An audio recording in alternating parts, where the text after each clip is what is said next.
welcome. Thank you for coming out despite the weather and kind of a last minute telling you where we were hosting this. This is our first, hopefully out of many lecture series. We're hoping to have it here at this location. As y'all can tell, this is a very big and welcoming space. And I would like to introduce our speaker for today, Dr. Winter. Wikarski, sorry y'all. And he'll be talking about the concept of faith across religions. He's been with our congregation for a very long time, and he also presented this at the, not the first one, but like SatanCon 0. So they were planned, so it was, yeah, so it was a long time ago, but there you go, take it away. You want me up here? Yeah, or wherever. Yay! This is so cool because I've gotten to do a few public speaking things at work, and I work remotely, so it's on Zoom. And one of the tricks, just in case you ever have to do a presentation, is if you get nervous, you find someone to look at that looks like they're really interested. And you can also manipulate people if you're ever watching a presentation, just kind of sit forward and they'll talk just to you. But on Zoom, you can't do that, so it's like, you kind of have to look up in the sky and go, okay. So anyway, just like she said, this is the concept of Satan across religions, and she's supposed to change my slides and just disappeared, so we're going to sit here for just a second. You want me to change yours? No, I just need my next slide. Oh, sorry. I have 3 jobs today.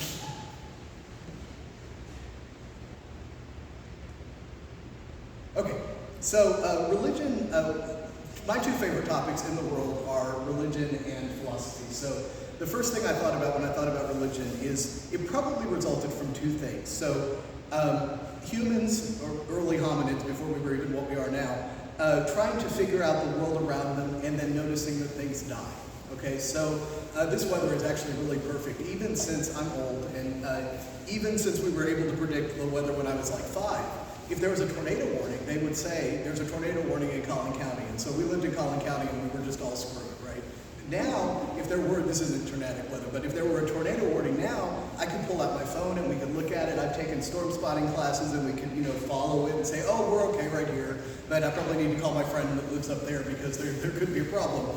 But early people had no idea. I mean, this kind of weather would just happen, right? And so they needed an explanation about that. And then things die, right? I mean, you've had pets, probably family members, whatever, that die. And that's a very different state change. So people wanted to kind of explain, what that happened. Now, why that happened. Now, religion is based on several things. It's based on a group's cultures, the group's surroundings, and the surrounding cultures around the group. And I'm going to explain that to you a little bit. And individual religions are often influenced by their predecessors. And one of the things that I'm going to mention a lot is that the gods from prior religions are turned into demons in new religions, and that's something that we'll see. So I do want you to know that I'm making pretty sweeping generalizations on things, particularly when we talk about paganism. We're going to talk about African paganism, Native American paganism, and Celtic paganism. Now, Africa is a real big place, right? The U.S. is a real big place, and all of Europe are pretty much up until what we think of as Russia now. That's a big place, too. And I'm not going to spend a huge long time on any of those. So know that those are real general concepts about those things, and that I'm just kind of using those as examples. So, and then there are also always like little subgroups. Living in the U.S., we know about all the weird little subgroups of Christianity, like the snake handlers and Christian Science. And for some reason, there's a Seventh-day Adventist and a Seventh-day Adventist, and Jehovah's Witness churches just right in this area, and I don't know why. And in Hinduism, there are a lot of really weird customs. Like there's one where they put skewers through their cheeks once a year to atone for the death of cows for food. So there are lots of little sub things I'm not getting into. This is all general stuff. You can find a lot more detail. Give me my next slide, please. This just gives you the organization. So we're going to start with Eastern religions, and then bridge into Hinduism. Then we'll talk about various forms of paganism, and then we'll talk about the Abrahamic religions. And in cases where there's no obvious devil figure, what I'm going to do is talk about what they talked about as evil. And you'll see that in Jainism, which is the first one we're going to talk about, Taoism. Buddhism, you get a little bit of an evil figure, and then kind of goes from there into more traditional thinkers. So next slide, please. So there are types of supernaturalism. I know TSD doesn't believe in supernaturalism, but a lot of the rest of the world does, so we need to understand that.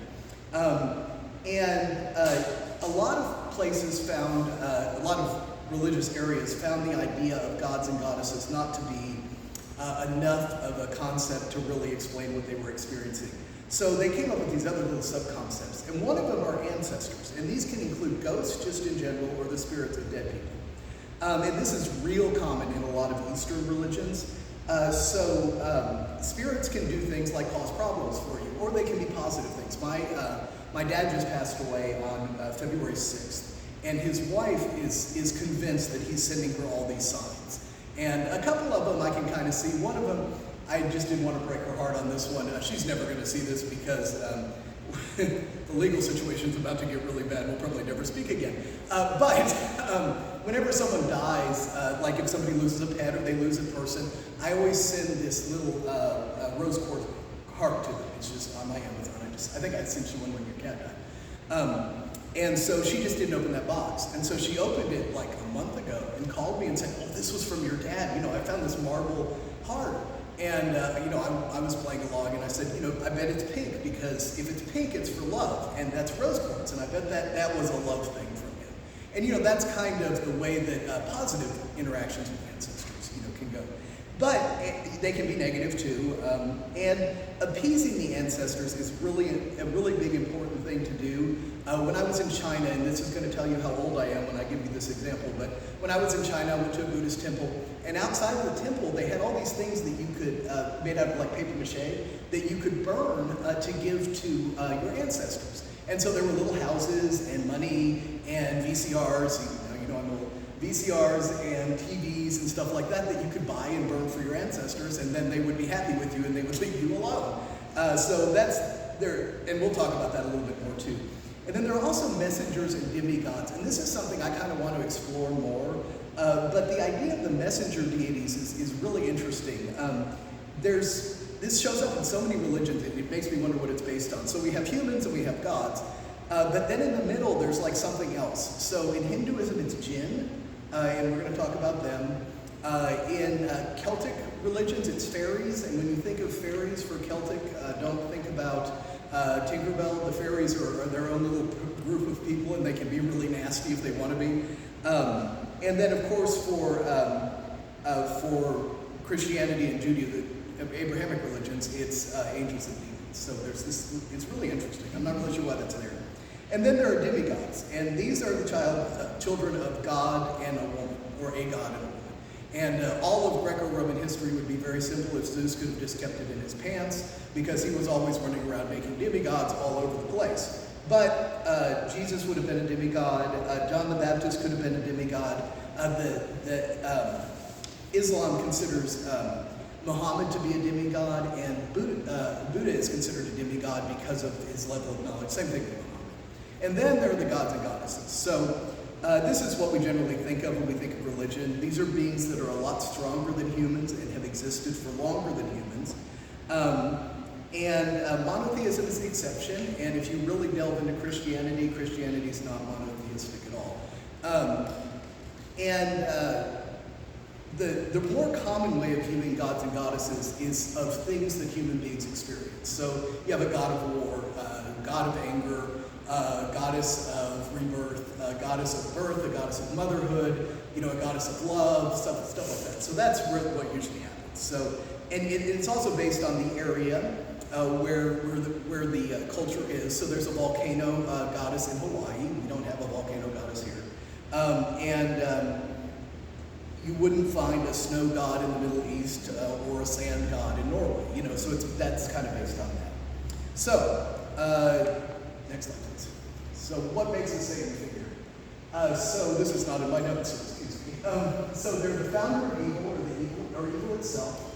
They oppose the main deity. They cause difficulty for believers and main protagonists. They're usually part human and part animal.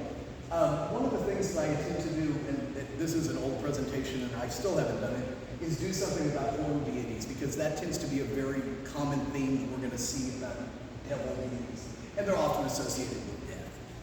So, the first group of religions we're going to look at are Eastern religions, and they are Jainism, Taoism, and Hinduism.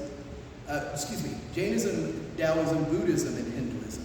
And you'll see there's not really a strong devil figure in all of them, but we'll start with those. So, next one, please. And the struggle in those religions are always between internal and external. There's not so much this everything in the world. It's more within yourself, and you're going to see that. So, ahisma is a really fundamental concept in Jainism, and it's one that I just personally kind of like. The idea is to do no harm or do as little harm as possible to other living things, and plants and animals are included. So this is pictures of Jain, either monks or nuns. I'm not really familiar enough to know if they use both genders. So what they do is they wear face masks to avoid inhaling bugs or anything like that, and they use a broom to sweep in front of them to avoid stepping on bugs and lizards and stuff like that. And they only eat food that doesn't involve harming the plant. So if you had an apple tree, you would only eat apples that fell off of the tree. There are some Jain restaurants, and I've kind of looked into that, and they'll eat things like lettuce, where you just kind of chop it off, but you don't kill the plant. But things like celery or potatoes, they would be out because you're actually killing the plant to eat. And they believe in what they call ghosts, or two types actually. The first are ancestors. They show up all the time in Eastern religions. And the second type of ghosts would be more like the messenger spirits that I was mentioning. Now, I have never heard anyone say these words, so if I'm saying them wrong, I'm sorry. They're called Bhut, Pisha, Ashur, and Rakasha. And it's interesting that Rakasha is the Hindu word for demon. So that's interesting too. So, and these creatures can be spotted because they don't blink their eyes and they don't cast shadows. So, next slide, please. So Bhut, Pisha, Ashura, and Rakasha are all creatures that exist in other realities. One author said they're not evil spirits, but another category of life forms. There's those messenger spirits again. Except they have more power and live longer than humans. Bhut are the most commonly encountered spirits, and they're mischievous and they can cause problems, but they're pretty easy to get rid of. You just kind of say a spell, and they go away. And I just think this is funny. Jains used to use black magic, but there wasn't, it was only written down in a couple of places, and they lost the books, so they don't use black magic anymore. Let's see. Okay, so next slide, please. The next one is Taoism, and I honestly couldn't decide if I wanted to start with Jainism or Taoism as the most distinctly different from Western religions, because they're both quite different. But Taoism is, in Taoism, good and evil are completely dependent on each other, and it's entirely situation specific. So what is good and what is evil is determined by the situation you're in. That's where you get into the yin yang. Yeah, those are my cats, Tali and Mudslide. And you can't really see Mudslide, but I put that on there because they're kind of doing the yin yang thing. And they're tied together. And then even in a traditional yin yang, you have a little bit of evil in good and a little bit of good in evil. Good and evil have to exist in balance for Taoism to work. It's impossible to just have one or the other. So life and death are like day and night, and death and life have the same root like twins. So disharmony creates evil. But when we think of disharmony being evil, we think of bad, right? But too much good can create disharmony.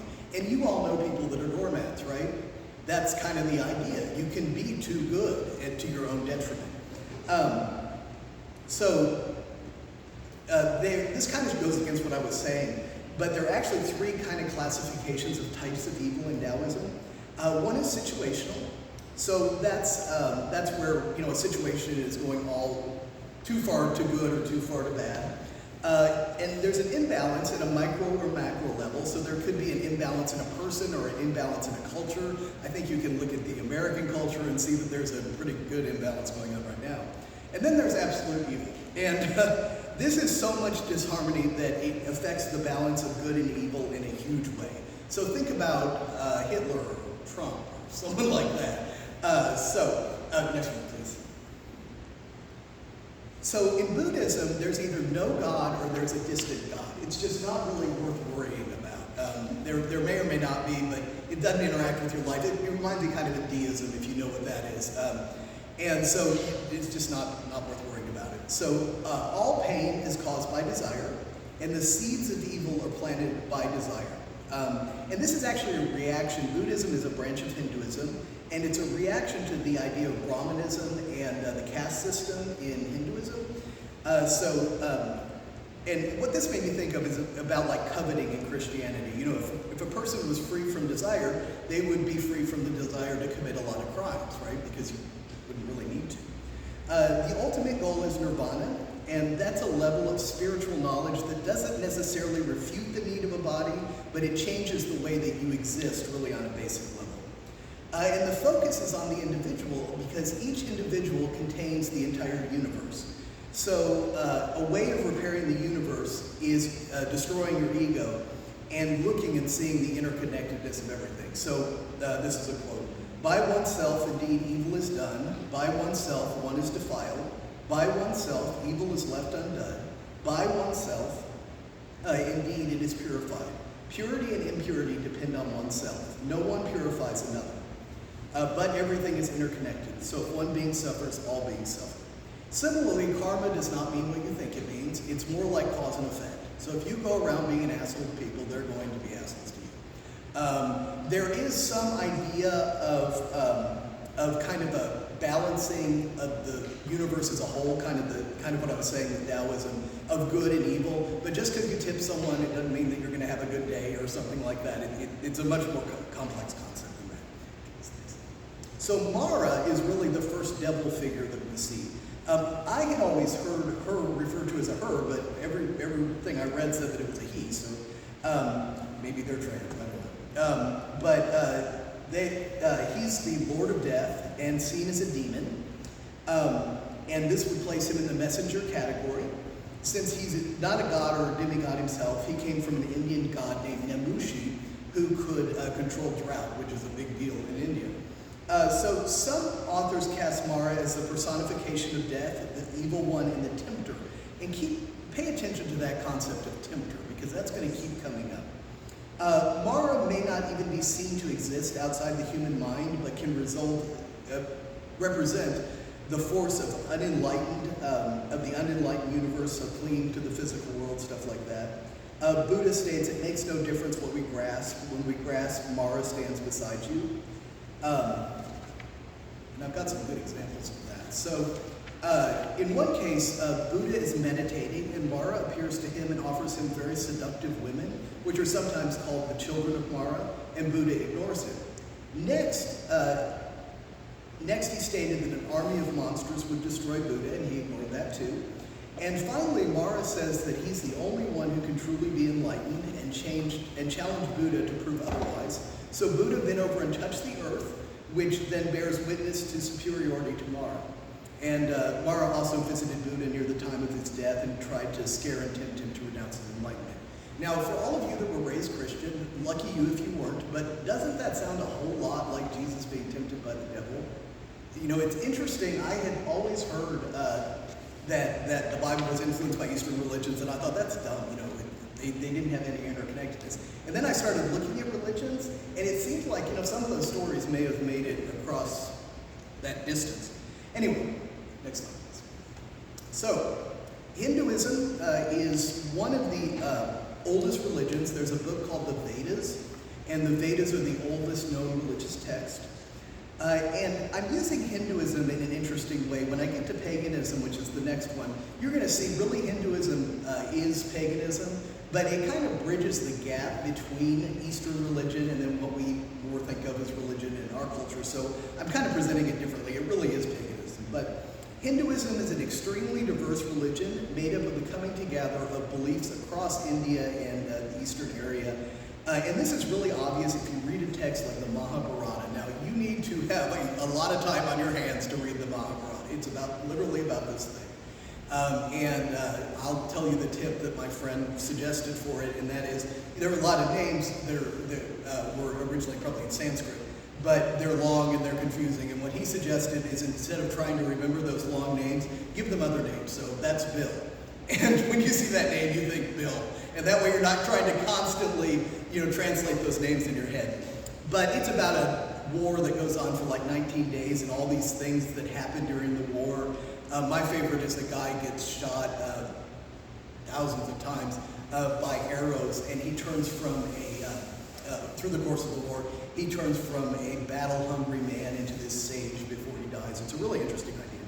And then there's another little text called the Bhagavad Gita, and that's actually kind of in the middle of the Mahabharata, and it's a lot easier to deal with. But it's a conversation between Arjuna, who's a demigod, and Krishna, and it talks about the war that's going on in terms of a spiritual war. And it's really worth reading, even if you think of it as an allegory. It's a good story. So there are various gods and goddesses that have rituals attached to them, and they're created to address human problems. So in India, that's where cobras come from, and I think they have some little snakes that are horrible too. And so they have a god named Naga, who is the god of snakes, and you do various rituals so that Naga will protect you from all the snakes. And so it makes sense in that setting. And like Ganesh, who a lot of people know about, he's the elephant-headed god. He's the god of luck and prosperity, but he's also concerned with elephants. And they use elephants as pack animals, but also if you know about elephants, male elephants do this thing called musk, where they tear, and I think that's hormone, but whatever it is, they can just go crazy and kill a lot of people. So it's a good idea to, have a god that addresses them. So there are a lot of gods and goddesses, a lot, there are like thousands. But much like Buddhism, the struggle in Hinduism is against the self and desire. So suffering can be seen as being caused more by ignorance than by evil. So next slide, please.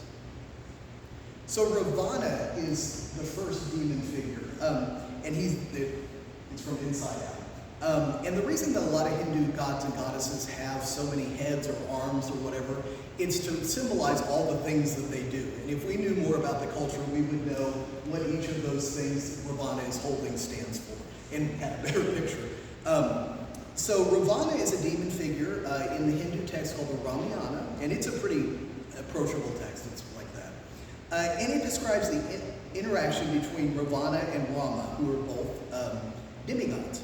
And Ravana is clearly the villain, and he kills several mythical creatures, but there are also good things about it. He has an ascetic lifestyle and a beautiful singing voice. I'm not sure why that comes up, but he's also a 10,000-year-old rapist, murderer, and misogynist.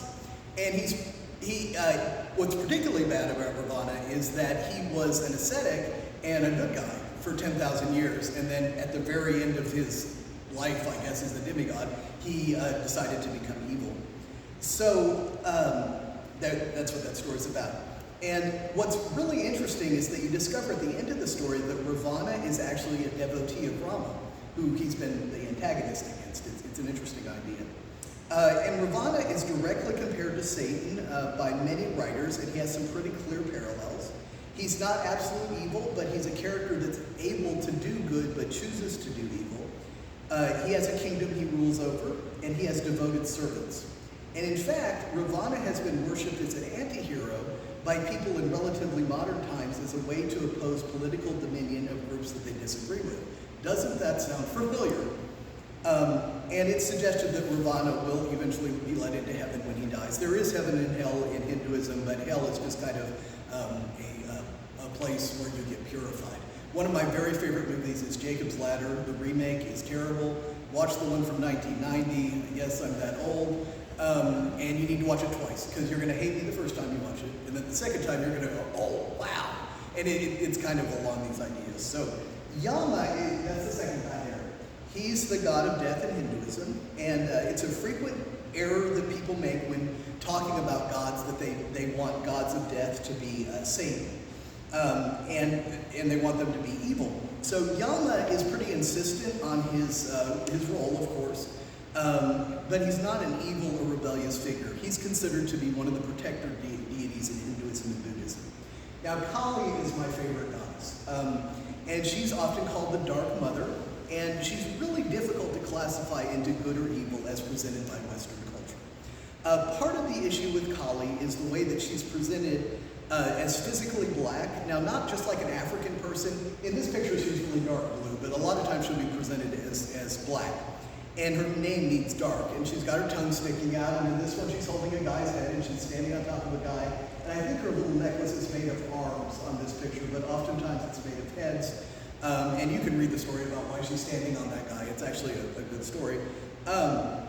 So she's seen as a goddess of war and destruction, and she can be violent and refuses to be controlled, and that's just a basic aspect of her nature. So she's almost like Lilith in some ways.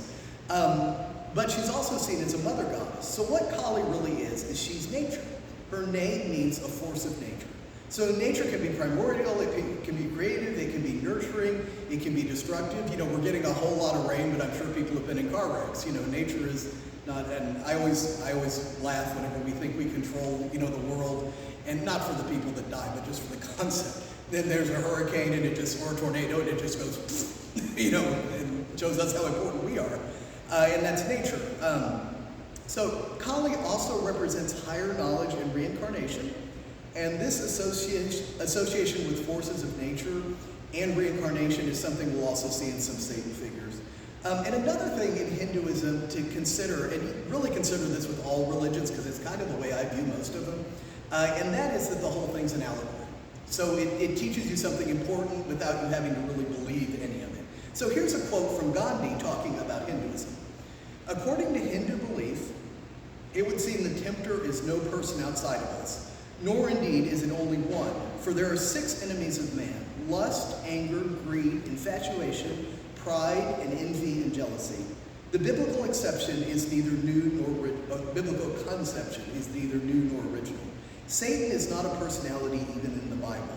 He is as much a personality in the Bible as Ravana or the whole brood of Ashras, which are demons. In Hinduism, I no more believe in a historic Ravana with 10 heads and 20 arms than in a historical Satan. To the end of time and imagination, this is poetry. It will play a useful and necessary part in human evolution. Shall we continue to talk of passions as if they were persons?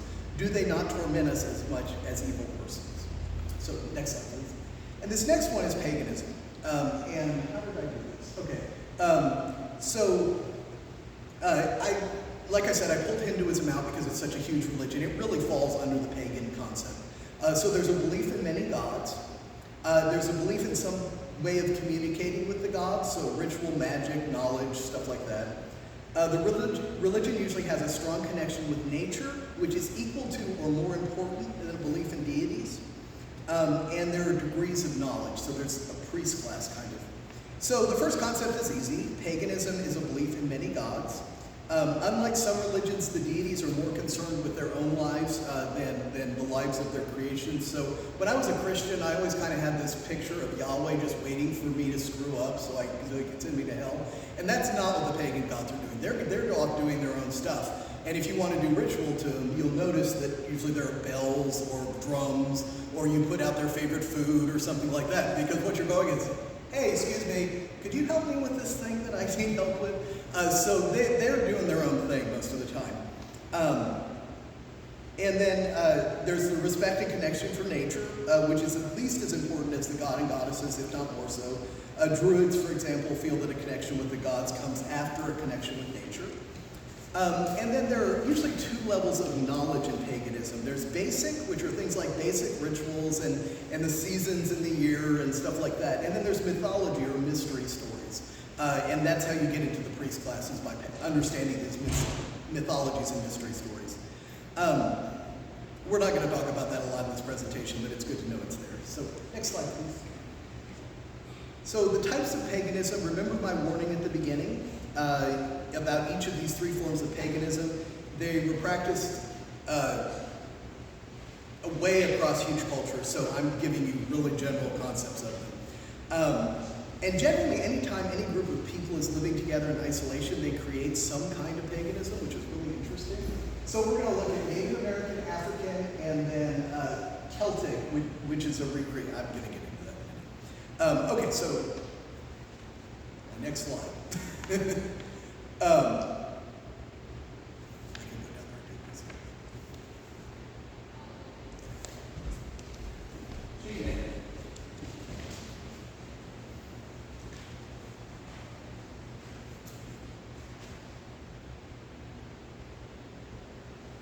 Genus Magnus is one of my favorite things to talk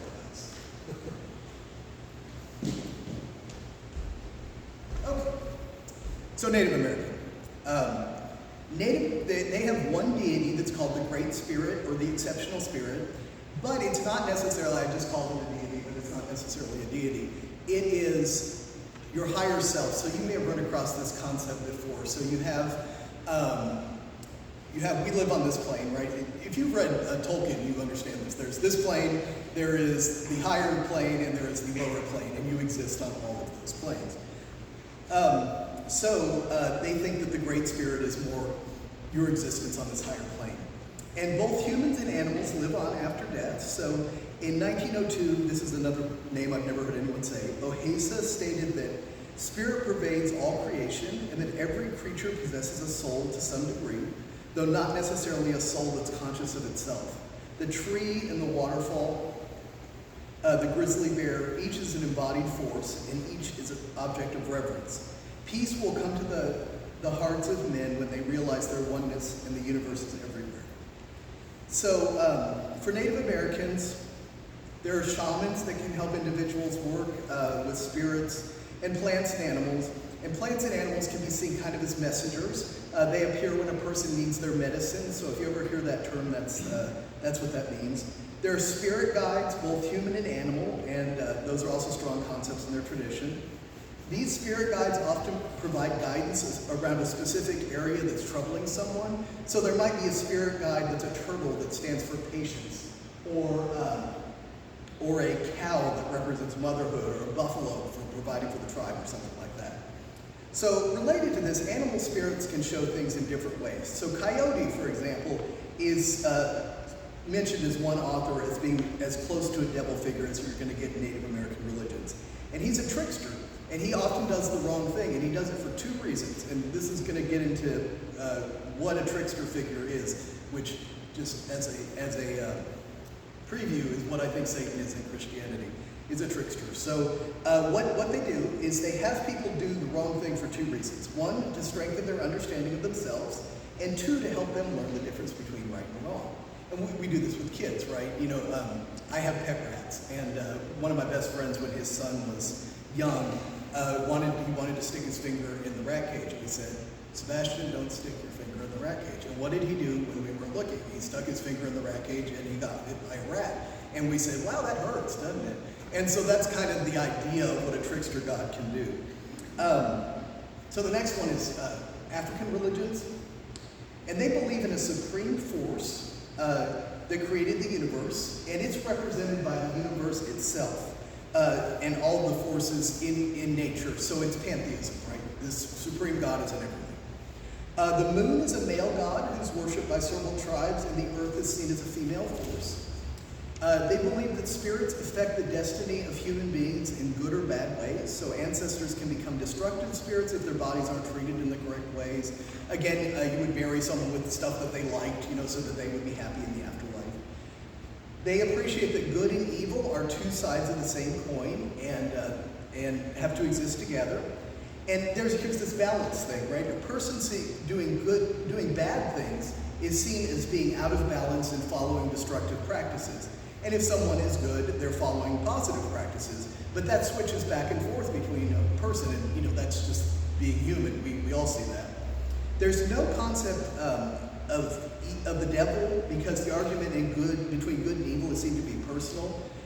Through colonization, a spirit Esau has been recast as a devil character, but a lot of people have said that that's just Westerners looking back and casting their idea onto African spirituality. Ikanasu is a trickster god with horns, which I'm going to write another presentation about this, but horn gods are really interesting. And he's a trickster god as well. So the next one is voodoo. And I wanted to include voodoo because it's an example of the way that African religions were combined with Catholicism during the slave trade.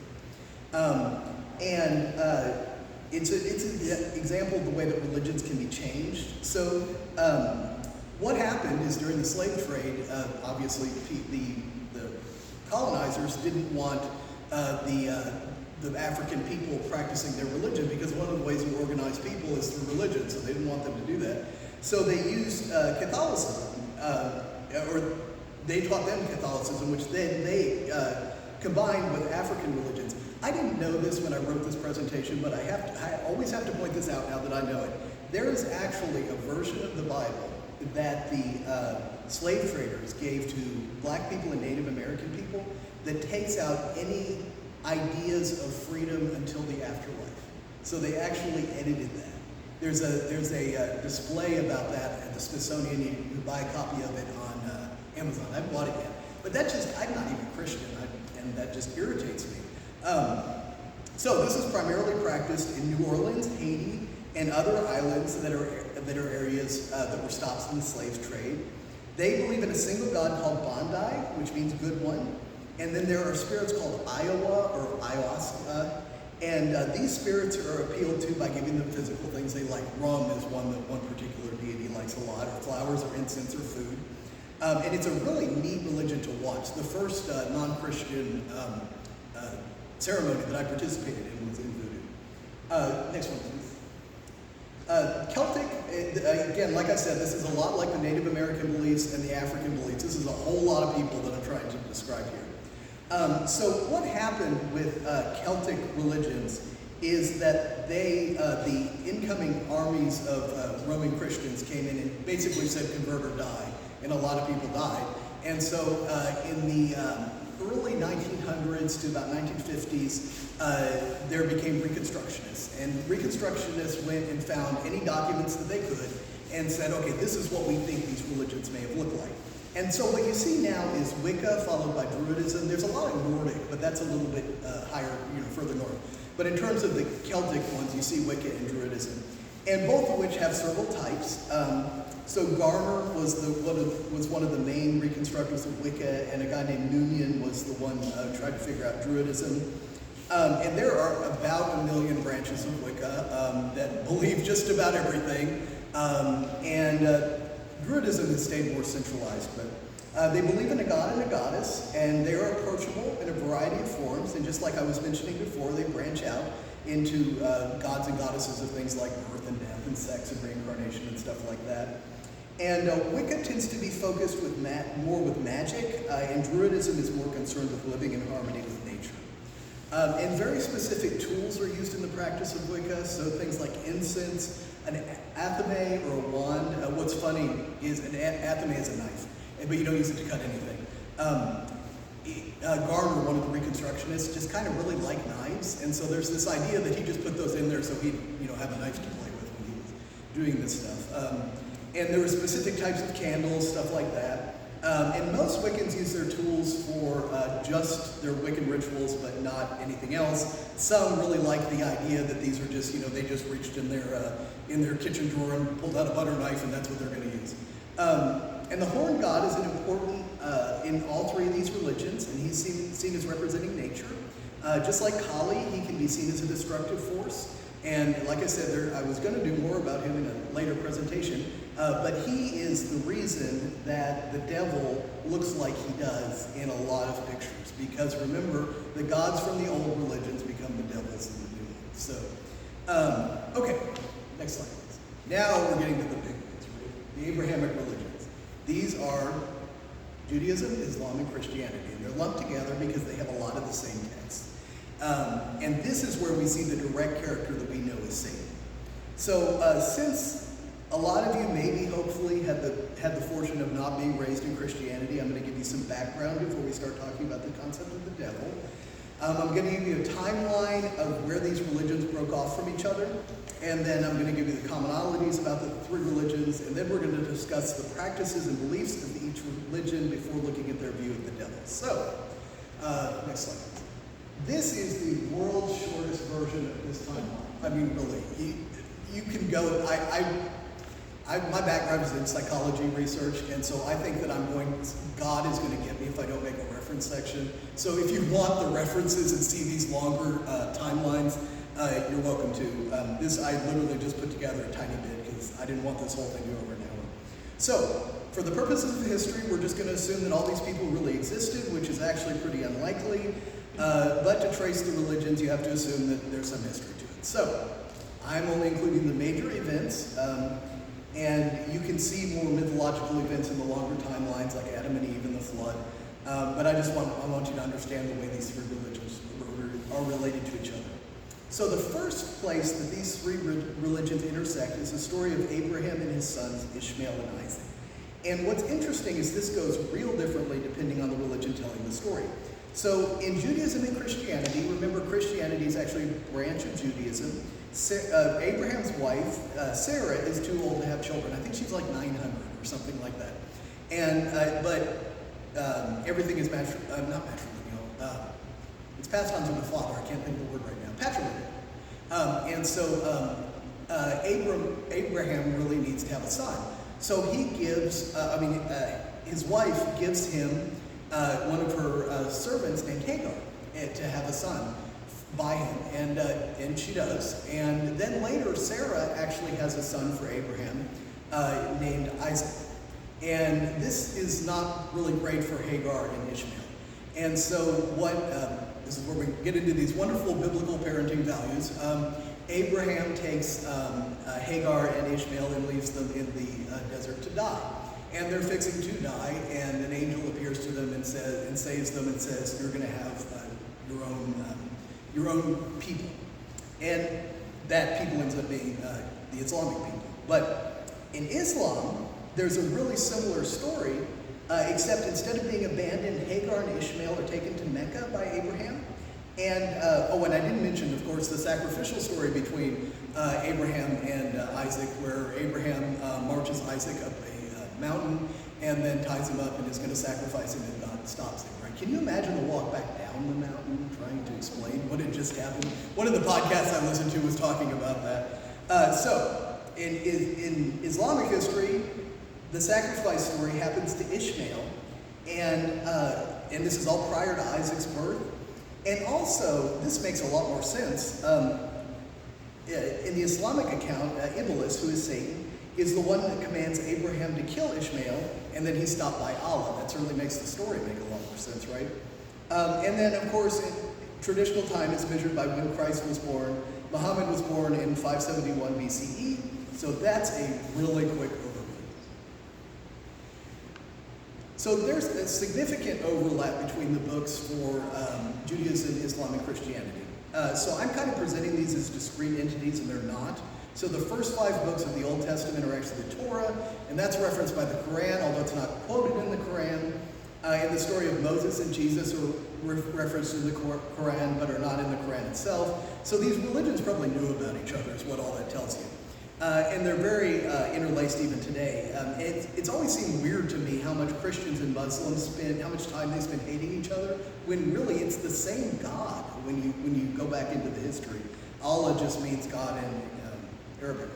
So, to give you an idea of how these holy books were put together, I'll give you a little history about the New Testament. Prior to the Romans adopting Christianity, there were a lot of forms of Christianity around, because they were pretty much kind of practiced in people's houses, essentially. So there were a lot of them around. Gnostic Christianity is my personal favorite. It's much more spiritual and kind of ephemeral than regular Christianity. So that presented a problem for the Romans when they adopted Christianity in about 321 BCE. So they had the Council of Nicaea in 325 BCE. Just some side notes to that. St. Nicholas was there and he punched somebody. And they decided on what books of Christianity should be the official books. And if you want to read the ones that weren't in there, look for the lost books of the Bible. If you talk to a Christian about this, what they will say is that these other books just didn't make the cut, right? So they just weren't divinely inspired. But if you really look at what they picked, and a friend of mine is the one that pointed this out to me, and it makes a lot of sense. So they removed a lot of the mystical components of Christianity that makes the story a whole lot neater. There were books that state that Jesus left his body entirely and didn't die. There was one that stated that Judas was the most blessed disciple. That concept just fascinates me. It's really interesting. I would read about that. That's just, and then that Peter and John encountered a giant shining cross at the end of one book. So they removed references to reincarnation. So the original idea, there was a lot of debate around this, but the original idea was Jesus got you out of the cycle of reincarnation. So it wasn't that you went to hell if you didn't believe in Jesus And they took that out, right? You get one life. And they removed or minimized female influences and possibly female disciples. And they included Paul's letters, which formalize a lot of Christian doctrine, including much of the sexist, sex-negative, and homophobic portions of the New Testament. If you're interested in any of this stuff, there's a podcast called Data Over Dogma that you should listen to. And one of the things that he was talking about, the guy that does it is a textual critic, which is someone who looks at the history and cultural background and language and stuff around the Bible. And what he said is there are a lot of books, early books of Christianity, that say that Paul was Paul the heretic. So we may have inherited this form of Christianity that was considered heretical to Christians. So what the Council of Nicaea did is they codified a bunch of books of the Bible that allowed for the subjugation of people. You get one life where you have to be good, and women are subservient to men. So since this process occurred for the Bible, it's pretty safe to assume other processes have occurred for holy books, including the Torah, the Talmud, and the Quran. So that's enough history. Let's get to the real topic. So it shouldn't be a surprise. It shouldn't be a surprise that the three related religions have presented different stories of Satan and his fall in some cases. Mainstream Judaism has three opinions on the subject. There's Kabbalah, by the way, which is a lot like Gnostic Christianity. It's real different, it's real interesting, but it's not. It doesn't necessarily fit in with my rules that I'm using here. In some texts, such as Job and even Genesis, Satan is an angel that is in service to God. And his name actually means adversary, and that's the role he plays, right? He's tempting people to see what they do, and if they turn to or away from God, and to teach them things about themselves. Remember Coyote from the Native American religions? That's what he was doing too. It's also interesting that Satan is an adjective. So it's in Judaism, it's not necessarily even a guy. It's a person that is being an adversary to you. So you may have someone in your life who is a shaitan, an adversary. So that's interesting too. But Job fits this example perfectly. And honestly, it's only sounded like a bar bet to me. But what this textual critic that I've been listening to said is that it's probably a play, and that what happens in Job is this really nice guy, and Satan and God talk about it, and they decide that they're going to make his life miserable to see what he does. And he never gives up on believing in God, so he gets all of his stuff back, which is interesting because they kill a bunch of his kids, so does he just have new ones and forget about the old ones? It's weird. But if you look, a bunch of his friends come over at one point, and if you look at it, the arguments his friends are giving, they represent philosophical concepts at the time. So that lends the idea that this was a play or something, a moral story. So he never does turn from God. But Satan, again, is very much an angel in the service of God, right? He goes to God and says, let's see what happens. He hasn't fallen. And the Talmud, several teachers have suggested that Satan is a spirit that caused people to distrust Moses in the desert. So this isn't a person, it's a feeling or a negative idea. And then a lot of teachers say that Satan is just an allegorical figure that represents human instincts and distrust and doesn't even actually exist. So Islam is the next one. And it provides this super recognizable Satan character. So Satan is referred to as Iblis. And unlike Judaism, there is no doubt that he fell from God's graces. So when God created Adam, he wanted all of his other creations to bow down to Adam. And Satan refused because he existed for a long time before it. He was made of fire and Adam was made of clay. And so God threw him out of heaven along with a lot of jinn who kind of were like demons. And this is interesting. Remember, the gods of the old religions become devils in the new religion. And the jinn were traditionally ancestor spirits and protectors of Arabic people. And then Islam made them into demons. So Satan takes on a lot of familiar qualities in the Quran. He seemed to possess, whisper, threaten, command, and trap. And he's clearly seen as an evil presence, unlike Judaism, where he's still seen as an angel in God's service. Satan is also a representation of the intimate enemy, which is something very prominent in Christianity, and actually what I'm going to finish up with. And there's actually, jinn possession is actually a thing. There are still people that get possessed by jinn, supposedly, and they do zar, which is kind of like our exorcism. So, next one, please. This is the Christianity quick view. If any of you were lucky enough not to be raised Christian and live in Texas, I don't know how that would have happened, but anyway. As I mentioned before, the Jewish people historically, they've been oppressed a lot. This caused them to develop a mythos of a Messiah that would come and save them from oppression for good. Various predictions were made for the situation in which this Messiah would appear. A very small group of Jews believed that Jesus, if he existed, was the guy all the predictions pointed to. Jesus himself pretty much said it would be great if people were nicer to each other, but he came to the attention of the local Jewish authorities because he pitched a fit in the Jewish temple. And the Jewish authorities thought, okay, this is kind of dangerous, so we need to do something about this guy. So they convinced the Romans to crucify him. He supposedly rose from the dead after 3 days, is now the Savior, and believing in him prevents you from going to hell. So Jesus gave up his weekend for you, so now you are obligated to believe in him. My favorite podcaster, who is Seth Andrews, every Easter on Good Friday posts a meme that says, thank you for the long weekend, Judas. And just as an aside, the dying and rising God myth is a super common myth. One of the things that Christian apologists will say is, there's nothing else like this. Oh, there are lots and lots and lots. There's Egyptian, we were going back to the Celtic, there's the wheel of the year in Celtic. You just have to watch, right? Everything grows and then it dies, and then it grows and then it dies. And so that's the dying and rising God is nothing. So, next slide, please. In Christianity, this is the guy that we think of when we think of Satan. And he's a creature that's actively opposing God. So we're familiar with the story that goes along with Christianity, that Satan was an angel of God, and he opposed God and was expelled from heaven. And it's interesting to note that this story is not actually in the Bible. It comes from Paradise Lost, which was one of the books really early on with TSD. That was one of our book club books. I would strongly suggest reading one of the modern translations because the old one is really hard. And also look up the verses that people quote when they quote the story of the fall of Jesus, because they have nothing. They're literally referring to other people. Like it's one of them is the king of Tyre. The whole thing refers to him. The morning star is Venus. It's not Satan. So we're familiar with that.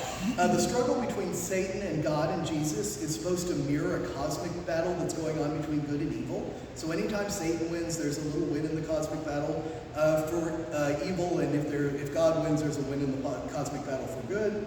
This begs the question as to why an omniscient God would create a being that was as powerful as itself, that it would constantly be at war with. It also means that Christianity is not monotheistic. It's at least two. And then you get into the Trinity and all that crap, and we're not going to talk about that. Next slide, please.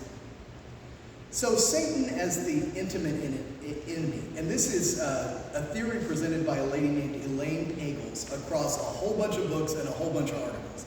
And this is the short version. So when you look at the Christian view of Satan, this makes a lot of sense. What you notice when you read the Old Testament is that Satan isn't mentioned a lot. We talked about how the Jews viewed him and stuff like that. But one of the reasons he probably isn't mentioned a lot is that the Old Testament people were at war all the time, like all the time. They were fighting somebody, and somebody was fighting them, and so they didn't need to create an enemy, right? Because they had one. They had a lot of them. So this changes in the New Testament. So a little more history. It's not uncommon for people to claim to be the Jewish Messiah, particularly around Passover time. That was what was going on then, and that actually still happens now. There's Messiah syndrome. People will go over to the Holy Land and they'll think they're the Messiah, and they'll feel better when they get home. So the Jewish authorities generally just ignored all the people that claimed to be messiahs. What got Jesus crucified is that he threw a fit in the temple and brought himself to the attention of the Romans, and the Romans didn't want that, so they said, okay, we got to do something about this. And it's also interesting to note that unlike the Norwegian Jesus, this is my pet peeve in life, I hate the Norwegian Jesus, that we see in a lot of iconography. Jesus was such an unremarkable looking person that if you look at the Garden of Gethsemane story, he had to have a disciple point him out. So he was just the guy. And so the problem for the Jews who eventually came to be called Christians is that the majority of their religion had turned against them and refused to recognize the true Messiah. So who could be to blame for that? Well, it would be Satan. Are any of you old enough to remember the church lady? Okay. Like many things from when I was a teenager, it may be horrible and sexist and terrible now, but we thought it was funny at the time. So look up the church lady on YouTube. And so, this was Satan. And early Christians have no external enemy like another nation, but they have their own religion turned against them. The Jews turn against the Christians. So they have to have a reason for that, and the accuser, Satan, becomes the perfect scapegoat. So next slide, please. So why is this important today? This is still the model for Christianity. This is how Christians can be the majority and still be persecuted, right? Now, they are persecuted in some, like in the Middle East and parts of Africa, and that's a different thing. We're talking about the U.S. and Europe.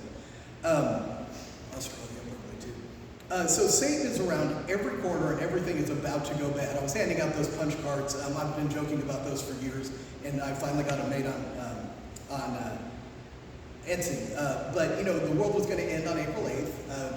Now it's going to end on April 23rd. I don't know why. I haven't really looked into that a lot.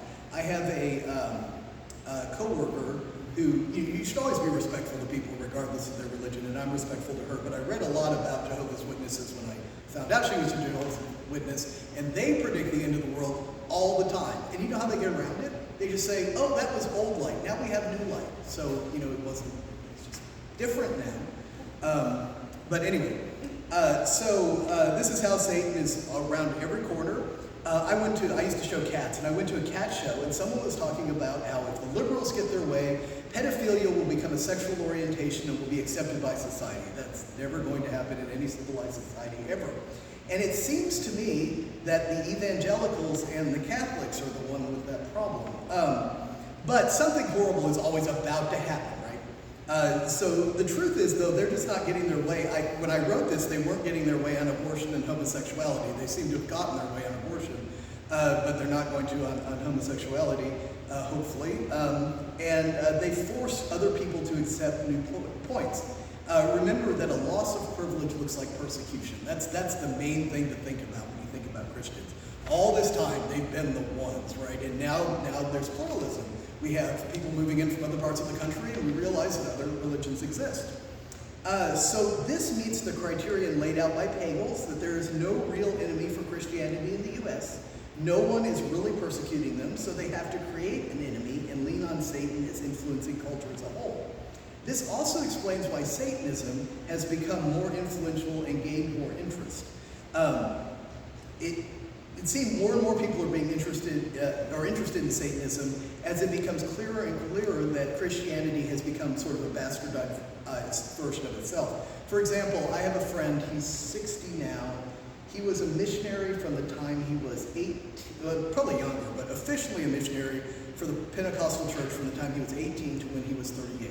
By the way, he regrets that with all of his heart right now because he's working a $50,000 a year job with a PhD. But anyway, I showed him the 7 tenets, from TST, and he said that sounded more like what he was raised to believe than modern Christianity. So, that's an interesting idea too. So this is my last slide. I promise I'm done. So, in review, traditional religion exists to answer questions about why the world is the way it is and why things die. One of the major questions addressed by all religions is why bad things happen and why some people just appear to be bad. Some religions propose a figure that is central to evil, and that's usually a tempter or a trickster. That's, I didn't get into it, but that's the role that I really feel like Satan plays in Christianity. And the concept of Satan we're familiar with is central to the Abrahamic religions, Islam and Christianity specifically, and it can be used to explain the Christian persecution myth. I'll let go. Oh, questions? Yeah, I forgot about my last slide. Definitely watch or listen to the Data Over Dogma podcast if you're interested in all this, because they go into this a lot. This is Data Over what? What was the name of the podcast? Oh, Data Over Dogma. Okay. Yeah, and it's really good. the two speakers, it's one guy and then the guy that's the textual critic, and they're very entertaining. So it's it's not just really basic. You've heard podcasts like that where you're like, this is a guy talking into a microphone. And also, Bart Ehrman is a really good textual critic that is very, very easy to understand. He actually, similar to my friend Ken, he was a evangelical, went to Bible college, and then wanted to do a master's in biblical study. And all of his evangelical friends said, don't do that. And he was like, well, I believe in the Bible, I want to learn about the Bible. And by the end of that, he was an agnostic. And then he went on to do a PhD in textual criticism, and now he is an atheist and writes about it for a living. So. Okay. I have one. Okay. Which one would you say is your favorite figure out of all the satanic figures in these religions? I like Kali a lot because I think she's a good representation of what nature is. And I like the Satan that's presented in Job as showing people how they'll react to bad situations. Two quick little things about the presentation. They're just small little critiques. I also study religion. So Muhammad was not BCE, he was CE. Oh, I'm sorry. I must have written that down wrong. And then the other one is the Council of Nicaea did not go over the canonical books. Really? Yes. The canon was only put in place in the Catholic Church at the Council of Trent. Really? Okay, I'll have to look that up. Thank you. Yeah.